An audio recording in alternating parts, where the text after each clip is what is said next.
How can I help you increase the value of your sports card collection with some cards like this in 2026 using data, analytics, 30 years of hobby experience between the coin industry and the sports card market, and which cards and slabs you should buy for your collection if your goal is to increase its value over time? Let's talk about it. All right. We have out a few things today. We have a type set of coins. These are considered raw condition because they're not in graded slabs like this. We have some examples of some graded slabs. And then we have some examples of some sports card slabs with the same cards in each. And then we'll talk a little bit about this. This will be more for video 3. By the way, be sure to like, comment, and share. The 1969 Roberto Clemente and PSA 5 is part of our giveaway at the end of video 3. We'll select everybody in a randomizer, or put everybody in a randomizer, select the top name. Details of that are in the text of video 1. Be sure to check it out.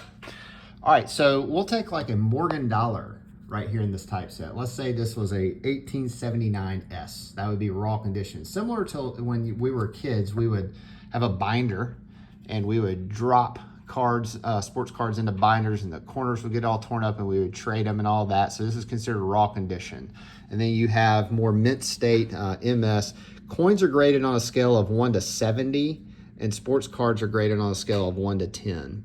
So 70 being the highest. So we'll pretend for the exercise here that these are all 1879S MS65s. I know they have different dates and different grades and all that, but stick with me here. MS65 1879S.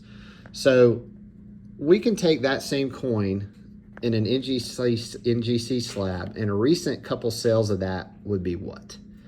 And then we could take a similar search and do PCGS slabs of 1879S and MS65s.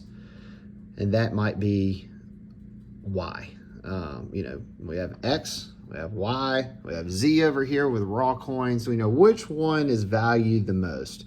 And we will find that the PCGS graded MS65 is worth more than the NGC, certainly more than maybe some of the off brands if I had them over here to the side, and more than the raw condition. This is called a rattler. The PCGS is the same company right here, and they changed their slab years ago. And some people like this old rattler. If you took it and shook it around, it would rattle and make a rattling sound. And some people like that. There's a niche in the market that prefers that old rattler slab. And then this is their newer slab that they have out.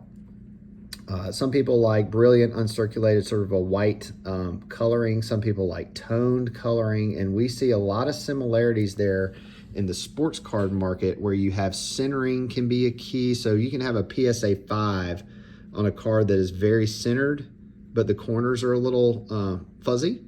But you could have a 5 where the corners are sharp, but the centering is off. So that's just a personal preference, but I found that the centering commands a severe premium. I mean, this can be 130, 40% of a similar graded PSA 5 if the card is centered and has nice color. So let's pretend that these are both PSA or SGC, PSA. They're both graded 8s. An SGC slab of this card and SGC 8 is worth X. A PSA 8, if this was an 8, would be Y, or worth Y. PSA commands a premium.